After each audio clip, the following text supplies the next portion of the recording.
Welcome to Hampton 3 Gallery. This is Coffee and Conversation with Art Werger. We're going to do a little conversation with Art and then open it up to you guys' questions.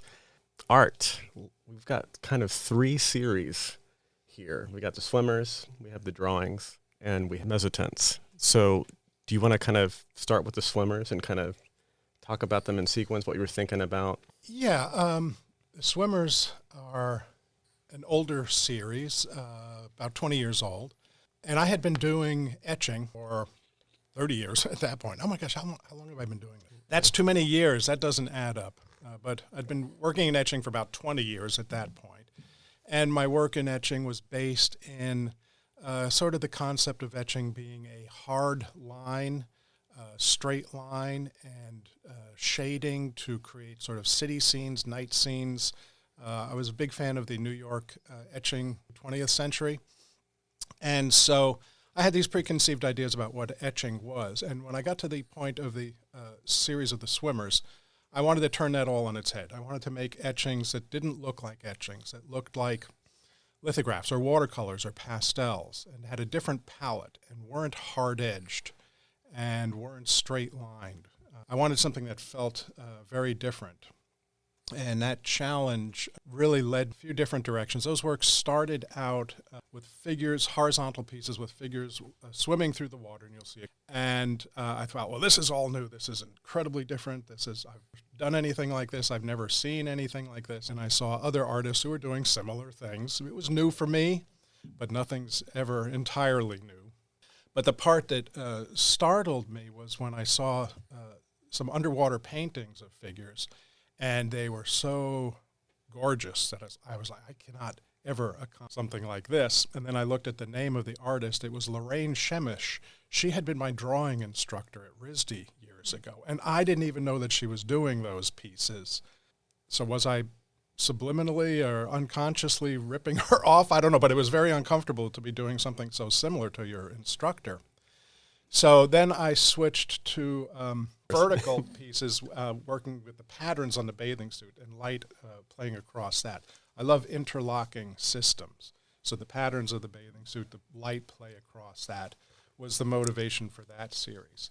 As we go into the landscape work, it's all about light and form and trying with the drawings, for instance, to somehow try to encapsulate the experience of being in a specific place and the feeling and of the atmosphere, of the weather, of the awesome situation that you're looking at. It's an incredible challenge to try and capture just a little bit of. For me, I can take a photograph of it and that does nothing. See, all the series are basically encapsulating a moment and then sometimes spending 6 months working on that one moment to immortalize it.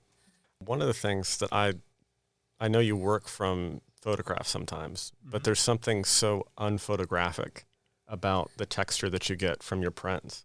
I'm thinking specifically of the swimmers. How do you get that distance from your reference so that it really does feel like a kind of apart from a photograph? Well, I'm glad that it comes across that way. I'm not always sure that everybody perceives it in the same way, but I do work with photographic references, but as I said, the photograph itself does nothing for me.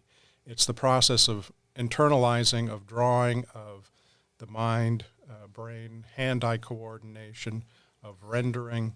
That hopefully comes across. And so bringing things into a different medium, whether it's drawing or etching or whatever medium you might work in as an artist, it's a matter of finding what that medium's expressive range is and using that to get the best out of the content. Talk a little bit about how you bring some themes from classical art in and also references. So you have, in the swimmers, you have Venus and Psyche. You make a lot of references to Greek myth and other things that are very, very subtle, that if you didn't read the title, you might not immediately register that. How do you kind of incorporate those sort of themes into your work? Well, I guess just being a student of art history and an admirer of all the classical artists, those influences come back. For instance, the one piece, which is the Graces, his three figures in a swimming pool. And that's based on Botticelli's La Primavera. Initially, I was underwater with an underwater camera taking photographs, and I said, that's La Primavera. And so that was the inspiration for that piece. With a lot of the landscape work, I often seek themes and places that other artists have been to. I've drawn in Monet's gardens. That's some big shoes to fill. And places are like inspirational to a degree. You can in that all that history as you're working on them. With the vertical landscapes, I'm thinking of Oriental floating world landscapes and scrolls. And so these influences come across whether I start with that as an impetus or whether as I'm working on something, it starts to speak to me of that. Let's talk about erosion. That's kind of a major theme in some of the body of work that you're doing here, because a lot of times you're going back to the same location and sketching year after year. How do you see that erosion process coming into your work, and how do you feel about documenting that? Yeah, it's a kind of a fight against the futility of erosion. I worked with some of these landscapes over the years and seen them disappear, and so try to capture them when I can, because I know they won't be there the same way. But while I'm working on them, I want to be dedicated to detail and light and shadow there at that moment, and then realizing that maybe I've captured something that will never be the same again. I tend to seek out cliffs and rocks at oceanside. Clashing of those components as a drama, which interests me rather than a complacency. And landscape as a subject matter is a tricky one because we're so familiar with the landscape. And the landscape is not just the nature, but the human reaction to it. But it's so easy to fall into traps of doing something which has been seen before. So by dealing with these dramatic scenes, first of all, when I'm drawing, it's like, I'm overwhelmed. I don't think I can possibly capture that. It's something that's just an awesome sight to behold, maybe capturing a little bit of it in some way. These themes are the ones that I come back to. Yeah, and if you do look at some of these, you'll actually see the same location drawn a couple of times. We tried to select a couple, especially on the wall opposite from me, where the landscape has been drawn a couple of times over different years, so you can actually see the erosion being documented. Talk about black paper. Do you think there's a connection between the way you see light in printmaking and your ability to draw light out from black paper? Yeah, the mezzotint specifically as a printmaking medium is going from black to white. And the black paper for me immediately gets into a full value drawing. If you've worked on white paper, so you put a couple marks down and now it's a little dirty, but it takes a long time to really build up a value structure. You start on a black surface and you put light into it. Immediately you start to see light and glow and a value structure. For me, it's a very positive experience to start with something which is dark and pull the light out of it, rather than starting with something which is light and making it dirtier as you go. So, there's something about that approach that has always been a very interesting. How do you know when to stop? Sometimes I don't. Then a bonfire, right? Exactly. Another thing that I'm a huge fan of is when you do a double image, in the sense that it can work in both directions. You can see that on the back wall. The pieces that are on the sides, they're the same piece. They work on both sides of their siblings. If you go into the other gallery and look at least Venus and Psyche, that is also a diptych that works in both directions. It's either Venus and Psyche embracing or Venus and Psyche being split apart. So that's one of my favorite things that you do, and it's so subtle that I think a lot of people miss it on the off. Mm-hmm. How do you achieve that? Because it's so hard. Well, it's something I enjoy playing with. The concept of making rectangular representational images is so old school and has been done for so long that I love playing with the possibilities of that, whether it's making double exposures or grids or expansions of the space-time fragment that is a basic rectangle. So I can start from what's basically a straightforward window representation to the next, to the next, to the next, going 90 degrees. So we get a complete 360-degree view, and then we come back around to, in this case, the wave, and this is the interval between waves, what happens in that pace of time between one wave to the next. Talk about the centerpiece, because I think that's just a brilliant, brilliant center to those 5 pieces on the back. How did you pick that as the center? That was the inspiration for the series, and thinking about the sand washing away on a beach. During hurricane storm, how many tons of sand get washed out into the ocean? When I was caught in this location, I felt very enclosed, very out in the wide open vastness of the landscape, but also trapped between eroding sand bank, which I couldn't climb up, and the waves coming in at my feet. A combination of impulses, I guess, of this claustrophobia and this vast open expanse. A lot of my work deals with kind of phobias. I do a lot of aerial views, historically, not in this exhibit specifically, but I do a lot of aerial views, and I have an extreme fear of falling. And so a lot of these drawings, I'm sitting on the edge of a cliff, and like as close as I dare to get. So I'll be anxious, and I try to get that anxiety into the urgency of getting that drawing done before the light changes and before I lose it.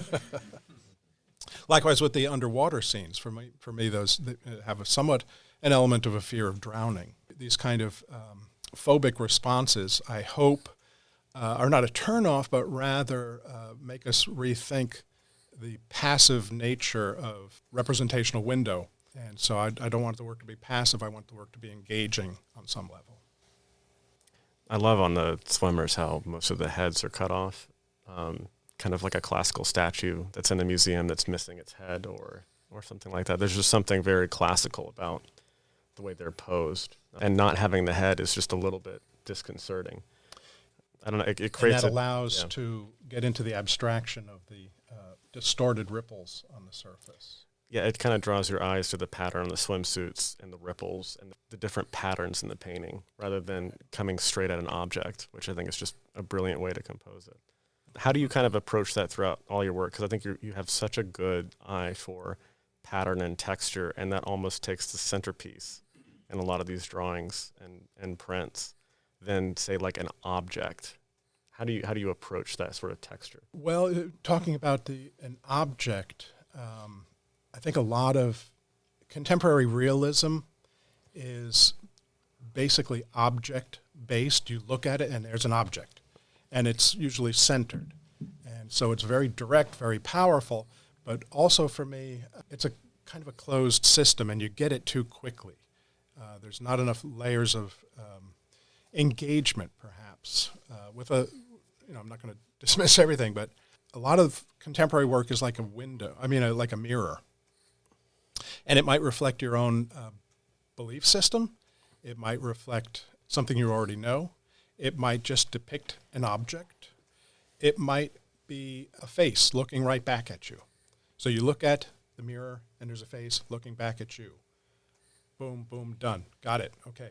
But historically, representational work usually brings you into a world and has deep space.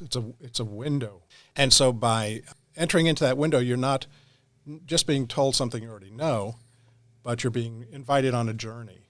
And my hope is that can lead to a more nuanced, a more complex, a more layered content than just the direct reflection of the mirror. Talk a bit about your framing, because I'm a huge fan of cinema, and you have an incredible eye for where to end the edges. They create a totally different feeling based on how you've cropped the images. Like you can feel where the painting extends, but it's not there. So you're really kind of depending upon the viewer to fill in that gap sometimes. How do you know where to set that edge? That's one of the most interesting challenges of trying to find the perfect composition, whether it's in a square format or elongated rectangle. And then the compounded problems of composition when you're trying to make connected images, each one being perfectly resolved within its rectangular format for whatever compositional aesthetic you've derived. Composition is such a strange thing because you can look at analyzing through the golden mean, but basically it just comes down to it's got to feel right. And I spend a whole lot of time like moving it over here, moving it over here. Does that feel right or does this feel right? Working in printmaking, I can't start until I've got all of the components exactly laid out the way I want to. But unlike a painting, I can't go back in and just scrub it out and move it. It's got to be in the right position. So composition is one of the first concerns. And how that affects the narrative, how the content reveals itself through compositional devices, which can bring the element of time into a still image so that you see this, but then you see this. Or maybe every time you look at the piece, you see something new in it. And it's not just, I look at it once, I see everything, I know what that is. I can come back to that same experience over and over again. Hopefully through composition, I can reveal things over the element of time. In the early 1900s, there was a Russian film theorist called Sergei Eisenstein, and he had a famous experiment called the Eisensteinian montage, where he would show you a picture of a man, and then he would show you a bowl of soup, and then he'd show you another picture of a man, and he would ask the audience, what did the man's face look like before and after the bowl of soup? And they'd say, like, happy, and then after the bowl of soup, they'd say, well, he's hungry. It's the same image. And he would do that with all these different things where he would bookend two of the same images of like a person and then like a middle. And every time the audience would say it was a different image the second time because it felt different because of that middle image.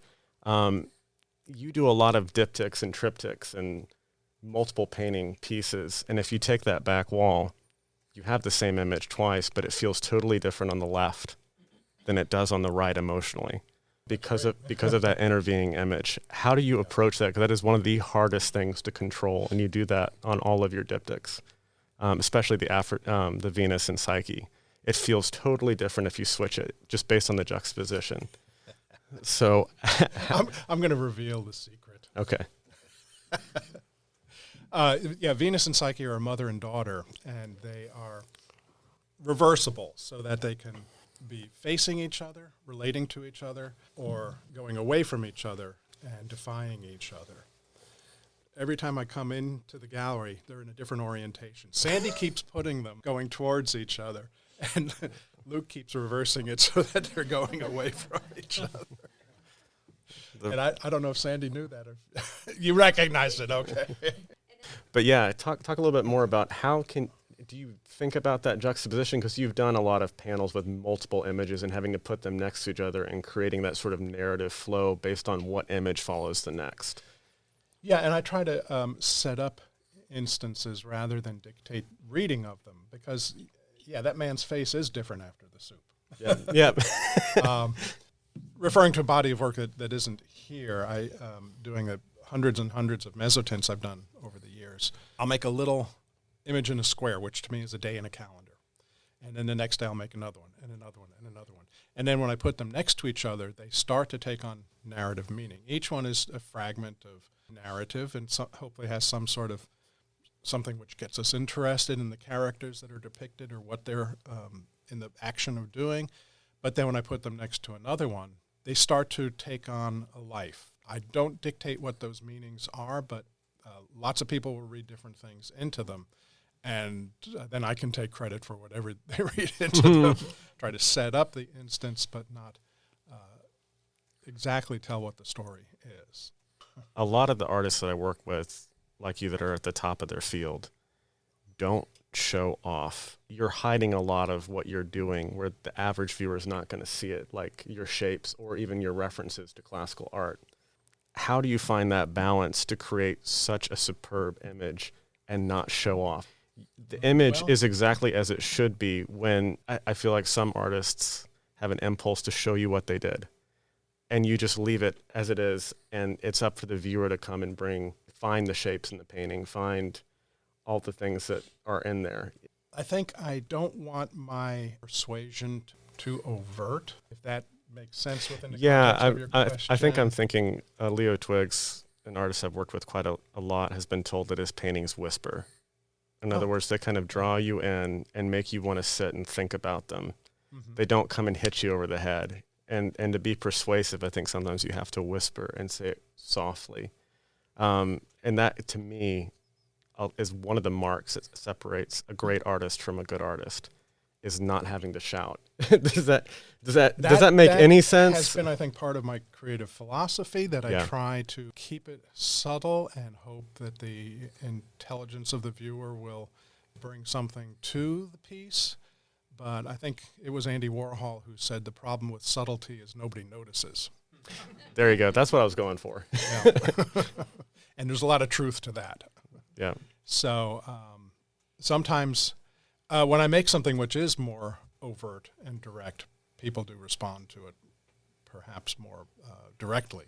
That sometimes can be a little bit disorienting for me. It's like, well, that's not my favorite piece, but everybody loves it. So that happens. Talk a little bit about, and kind of closing this section, talk a little bit about your etching process and printmaking process, because you have some plates here, and then we'll open it up to questions. Love these discussions to focus on content rather than technique, but technique always comes into question with printmaking. The first thing everybody, how is this made? And that is not a burden that painters usually have. Painters have as much technique, if not more, than printmakers, depending on the artist. But printmaking is always burdened a little bit by that mystery of the process. It's very hard to describe without showing. And I do have some plates here, so we can show a little bit for people who are here in the room to see how the processes work.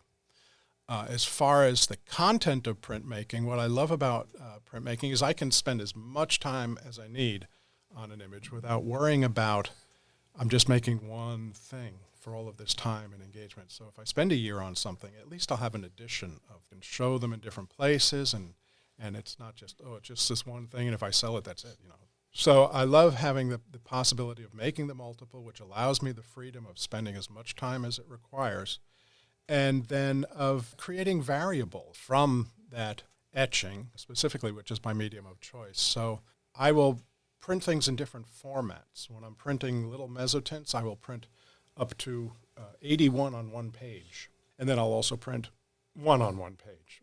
The same image appears in the 81 and in a singularity.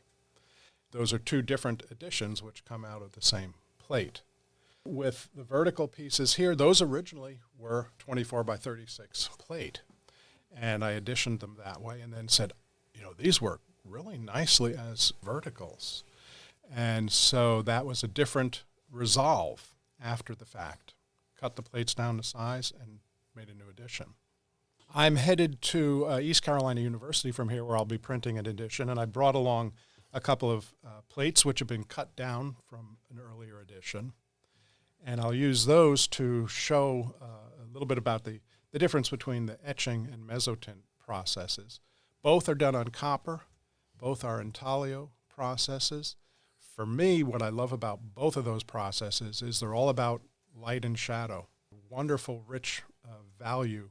But the mezzotint tends to look a little bit more velvety. And the aquatint, or etching, is a little bit drier or harsher in its surface. Hard to tell the difference. Etching processes, which is hard ground, aquatint, soft ground, white ground, all of these are acid-resistant materials that you draw with.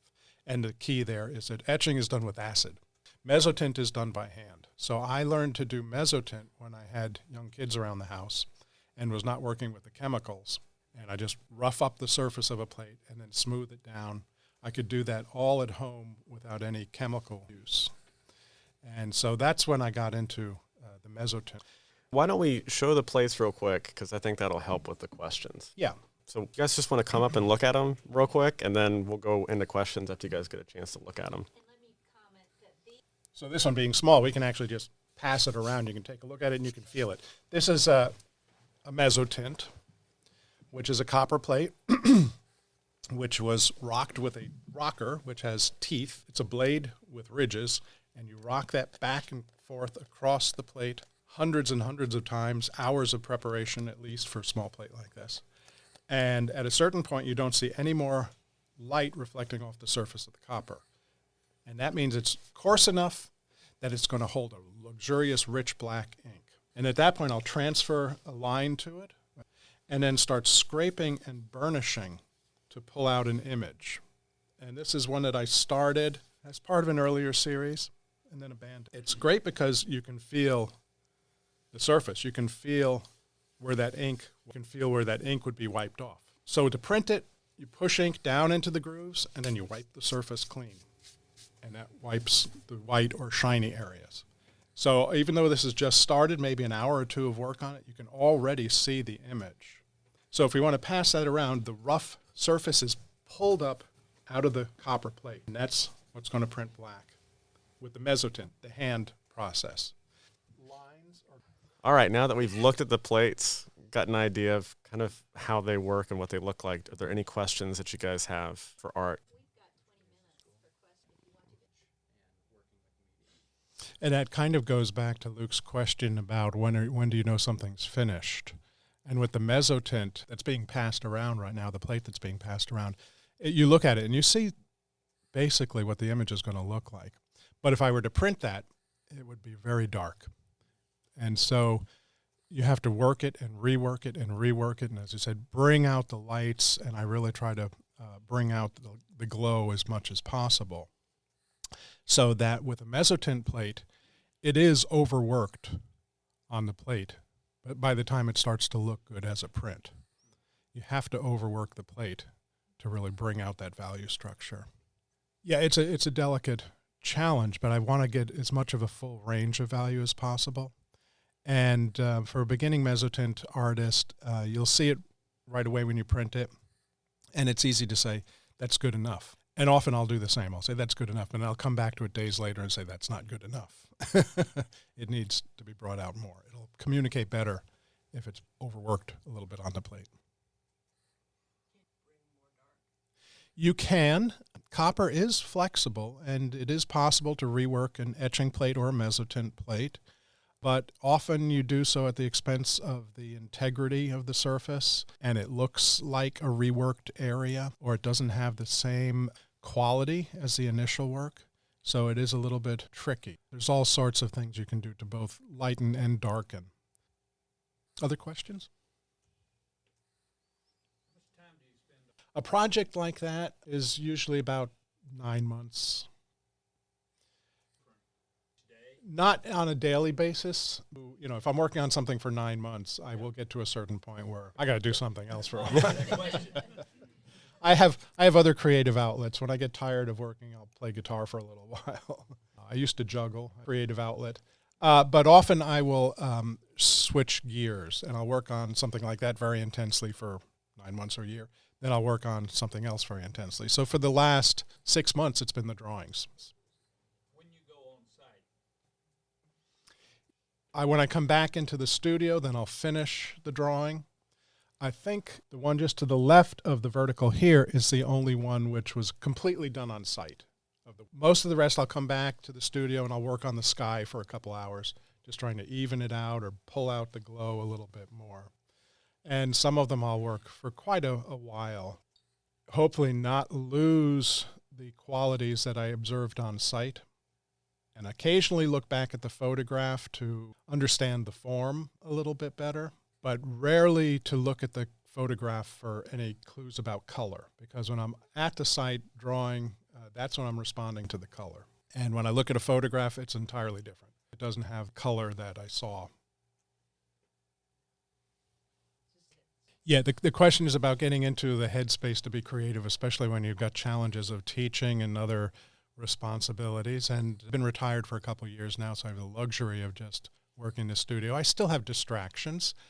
I have always been very lucky in that I can have a process where I can sit down for, if I just have a half hour or an hour, I can do something productive.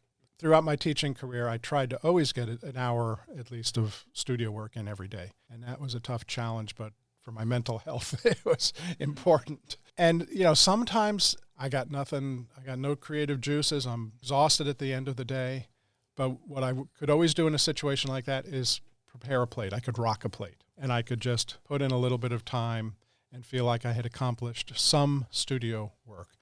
One of the things I try to convey to students is to not have all your eggs in one basket, which is what I did when I was a student. I would come up with an idea, make a piece, finish the piece. It was the greatest thing ever. No, it wasn't. But I had to tell myself it was. And then when it was done, it's like, oh no, now I've got to make the next masterpiece, the next greatest thing ever. I gradually learned to have some things in the preliminary drawing stage, some things in the working on the plate stage, some things in the additioning stage, and then there's post production of matting, framing, getting the work out. And so there's all of these different steps along the process, and there's always work to be done on one of those levels. And so if you're not sure exactly where everything needs to go in that image for it to be committed to the plate, well, then you can work on something else, and those questions will answer themselves when you're not focused too directly. Being sure that you're working on many different things and at different stages of the process on different works, I think, is the healthiest approach. I started working on scratchboard when I was in high school, and I would do portraits of all my favorite rock stars. And so I did that for a few years. That's when I fell in love with the working with the needle, like in etching, and working from black to white. Number of colors, like 2 colors? Try to really limit the palette, because when I'm out on site drawing, I'll often start, well, this is like an orange-blue situation. So I'm going to take two or three different orange pencils and 2 or 3 different blue pencils. And then I'm drawing for a half hour, and I've got 45 pencils in my hand, and I'm dropping them all over the place. And it's like, no, I'm not going to pick up any more pencils. It'll have more of a statement. It'll be more specific to the time and the weather if I limit it to just a couple. So I'll often start with a color scheme in mind, try to focus on that rather. But then, I look a little bit harder, and I see now, I can see some orange in there. I'm going to pick up now I see some green in there. So I'm always tempted to pick up every pencil in the box, and that's something to stay away from. I'm just wondering about your vertical pieces when you made them. Both. Yeah, it's a commitment, but at a certain point when I'd been working on that series for a year, I was ready to destroy it. Yeah. And if it didn't work out, that was okay. And I will often work on pieces which are not successful. I'll take them through the whole process of editioning them even, and then I'll have a bonfire and just get rid of them, because in hindsight, I don't want them to represent my best efforts. They don't represent my best efforts, so... But yeah, it's a matter of creation and destruction, and you have to go back and forth in order to progress. So each new work starts out with the possibility of being better than the last one. You've got to put the previous one behind in order to move on. I think there'd also be almost an element of recover or rediscovery as well. Right. Traditionally, the way to complete an etching is to scratch across the surface and pull a cancellation proof, which shows that plate can never be used again. I just can't do that. Occasionally, I've drilled holes in it. I could hang up the plate and show it. But in this case, I cut it down and found a new solution. So thank goodness it doesn't have an X across it. The vertical, 2 plates. Again, it's a warm plate and cool plate. So if you look at any one area, you should see the interplay of a warm color and a cool color. And you had to cut that carefully. Yeah.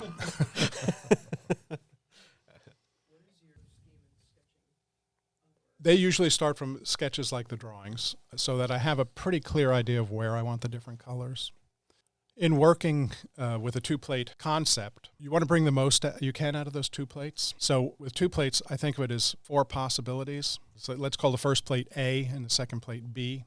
So you've got white, which is neither plate, then you've got A, then you've got B, and then you've got AB. So by 4, you bring 4 possibilities out of those 2 plates. So you want to make sure that you're overlapping those colors in some place, using both plates, letting one plate dominate in some areas, letting the other plate dominate in some areas, and letting the paper come through in some areas. So really having an awareness of those 4 different possibilities, and all of the subtle tonalities within that brings out the most potential. All right, any last couple questions? There are 8 swimmers in the 2 side rooms, plus there's a wave over the desk. You'll see these singles put together as triples in the corners. There's also a bin in the second room that has a lot of loose works. Definitely look at that bin, because there's some great stuff. Different series. The workshop at the Greenville Center for the Arts, is 9th and 10th of March. 9th and 10th of March. Friday, Saturday. Yep. It's a 2-day workshop. And like I've said, mezzotint has a history of being a very tedious, very slow technique. We're going to put that to rest. We're going to get a lot of work done in 2 days. It's amazing how quick you can do it. I usually do a complete workshop with mezzotint. I'll start with a blank copper plate, and I'll rock. and then I'll scrape and burnish, and then I'll print within an hour. So it's not a great thing, but you can see it. Thank you guys for coming, and Art's not going to run away. So if you have any other questions that you want to just ask Art, he'll be around, and please enjoy the show. Thank you guys. Thank you all. It's been wonderful treat. Thank you.